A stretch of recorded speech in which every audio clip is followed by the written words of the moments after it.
All right, let's jump into another deep dive. Today we're going way down south Way down south. to Soweto, South Africa. But we're not here for the sights. Not this time. We're going behind the scenes of Soweto Schools. Really getting into it. And to guide us, we've got a fresh issue of Soweto Schools Magazine. Oh, nice. Packed with student stories, interviews, Yeah. even a look at the new BELA Bill's impact. It's wild, right? Such a mix. Yeah, we've got these inspiring stories of kids achieving amazing things. Really beating the odds. But then, right alongside, we see the challenges, overcrowding, funding issues. It's a lot. And then there's this piece about a principal tackling late arrivals head on. Oh, yeah, I read that one. Fascinating. Really makes you think these schools, they're not just buildings, they're like mini versions of the whole community. Reflecting all the complexities. Exactly. So by the end of this, you'll have a much deeper view of Soweto Schools. Way beyond the headlines. Beyond the surface. Let's start with the success story, Bopasenatla Secondary School. Oh, this one's incredible. Total transformation under Principal Takalani Robert Redzuma. Wow. Enrollment's way up, and they hit a 98.9% matric pass rate. Seriously. Top of both their circuits. That's remarkable. What's their secret? Well, Principal Redzuma, he's got this really personal touch. Okay. Daily classroom visits, weekly chats with the grade 12s. Keeping everyone on track. And he greets every single student at the gate each morning. Wow, that's dedication. Like building a family, you know? It's more than just admin work. Oh, for sure. And he gets it, the need for better facilities. Right. He even made a wish list for improvements. A wish list? Our 500,000 works, sports fields, classroom renovations, security upgrades. So he's tackling it all head on. Absolutely. Now let's talk about something shaking up education. The BELA Bill. Ah, yes, the BELA Bill. What's the deal with this and why is everyone talking about it? It's basically a huge push for a fair education system. Fair. Big changes, making grade R mandatory, changing admissions, language policies, discipline, the whole works. Seems like a lot to unpack. What are the pros and cons, especially for Soweto? Well, the good stuff. More support for vulnerable kids, no more corporal punishment. That's huge. Big wins, but there are worries, too. Like what?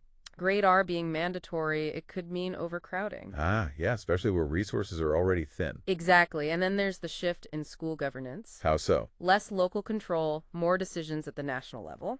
I see. And some folks are worried about potential penalties for parents who don't comply.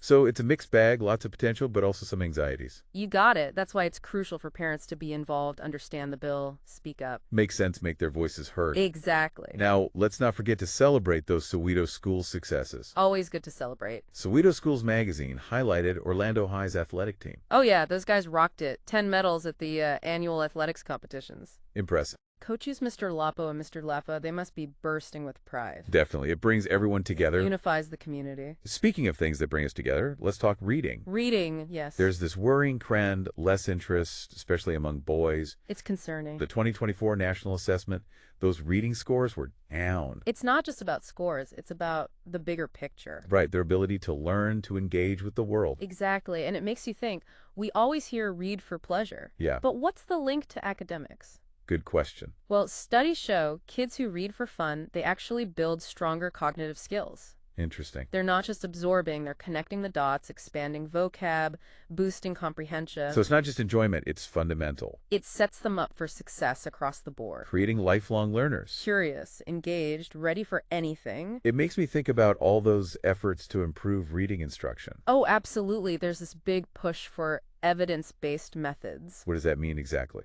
Teaching methods that have been tested, proven to work. So we know they're effective. Helping kids become strong readers and loving it too. So it's about instilling a genuine passion. That's the key. And speaking of passion, let's talk about Omphile from the Bokamoso Book Club. Oh, Omphile. She wrote a fantastic review of The Yearning. By Mohel Mashiko. That's the one. She'd actually stopped reading for a while. Really? But this book, it reignited her love for it. The power of the right book at the right time. It's amazing, isn't it? It is. So how does she describe The Yearning?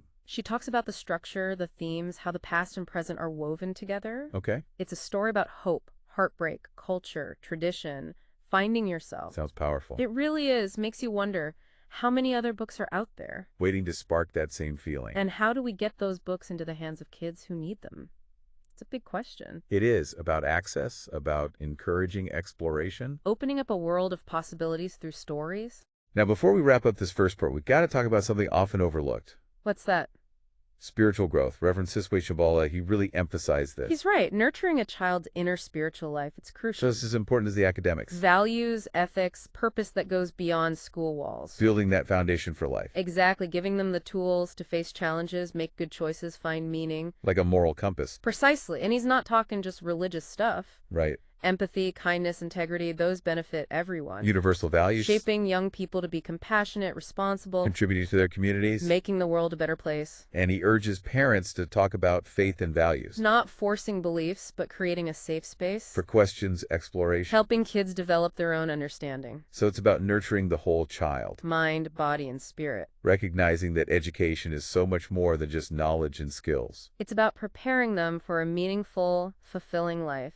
And with that thought, let's take a break before we dive into part 2 of our exploration. Sounds good. We'll be back shortly with more inspiring stories and insights. Looking forward to it. Welcome back. We were just talking about nurturing the whole child, and I think Principal Radzuma at Bopasenatla Secondary really gets that. Oh, absolutely, especially with how he's handling those late arrivals. It seems like more than just discipline. Right. He connects being on time with overall success. Interesting. They've got this detention system, actually pretty effective. So it's working. But he sees it as a symptom of bigger problems. Not just about punishing kids for being late. Exactly. He wants similar policies across all Soweto schools. Wow, across the board. He says chronic lateness, it impacts everything. Yeah, it disrupts learning for everyone. Discipline goes down, even the school's reputation. That makes sense. It all adds up. And here's the thing. He believes tackling this could actually encourage students to come back. Come back. From those former Model C schools. Oh, right. Those were historically the white schools. Well, thank you. Exactly. Even though apartheid's over, that legacy kind of sticks around. So resources, facilities, it's still uneven. Yeah, so at Zuma, he's saying, let's make Soweto schools so good. That families chose them. Regardless of background, it's powerful. It really is, but we were talking about those challenges kids face just getting to school. Public transport, family responsibilities, it's a lot. So how does he address that?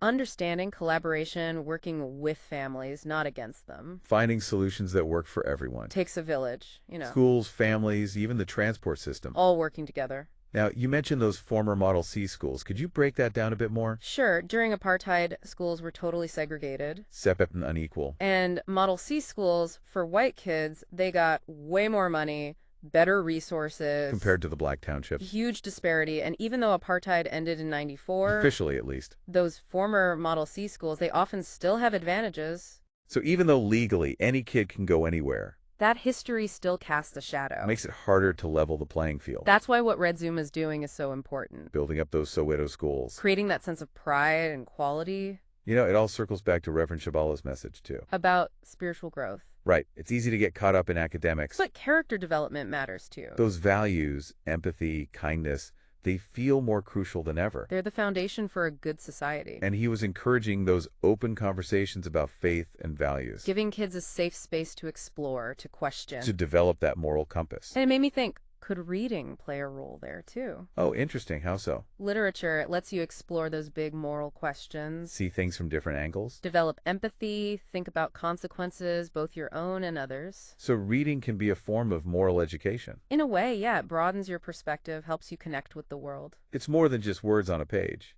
Now, I know all this can feel like a lot for parents. Oh, for sure, especially with everything else they're juggling. So as we talk about those upcoming term exams. Those are just around the corner. Let's keep it practical, manageable. No one's perfect, no magic formula. So what are some doable things parents can do? Start with a good study environment, consistent routine. Structure, but not overwhelming. Exactly. A study schedule, dedicated time for each subject, but with breaks built in. No last-minute cramming. That just stresses everyone out. And what about the space itself? Quiet, well-lit, organized, minimize distractions. So no TV, phones on silent. Create that focus zone. Easy to forget the basics. But sleep and nutrition matter. A well-rested, well-fed brain learns best. Makes a huge difference. And most importantly, be supportive. Exams are stressful. Especially for kids. Listen to them, encourage them, remind them their worth isn't tied to a test score. It's about learning, not just performing. And if they're struggling, don't hesitate to get extra help. A tutor, talk to the teacher.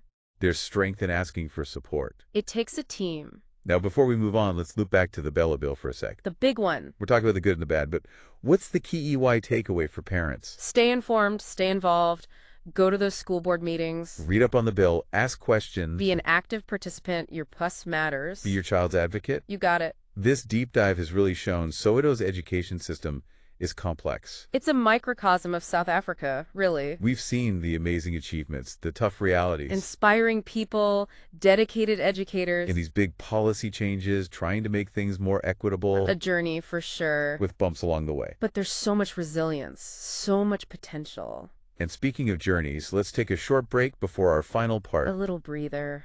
We'll be back with more insights from Soweto Schools. We're back for our final look at Soweto Schools, and through all these stories, Yeah. I keep noticing this contrast, the amazing things happening, Right. but also these deep-rooted challenges.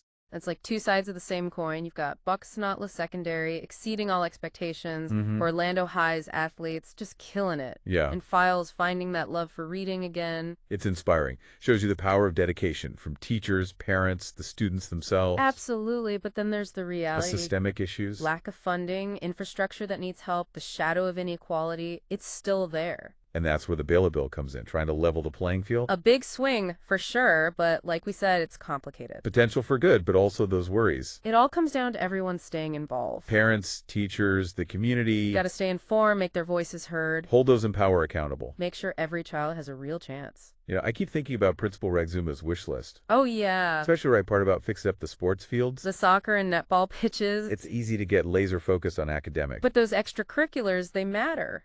Huge for development, teamwork, discipline, confidence, all of it. Remember how excited everyone was about Orlando High's win? That school spirit. It brings everyone together, creates a sense of pride. Exactly. So as we wrap up, let's go back to the beginning. Our mission. To really see Soweto Schools beyond the surface. Beyond the headlines. I think we've done that, the good, the bad, the inspiring people, those big policy changes. It's a lot to process. Hopefully we've sparked some curiosity. Maybe even a little inspiration. So here's a final thought to leave you with. A question to ponder.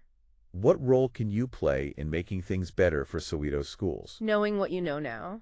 Could you volunteer, support an organization working for educational equity? Maybe start a book club, or even just talk about the importance of good education. Every little bit counts. It's about staying informed, staying active, making a difference.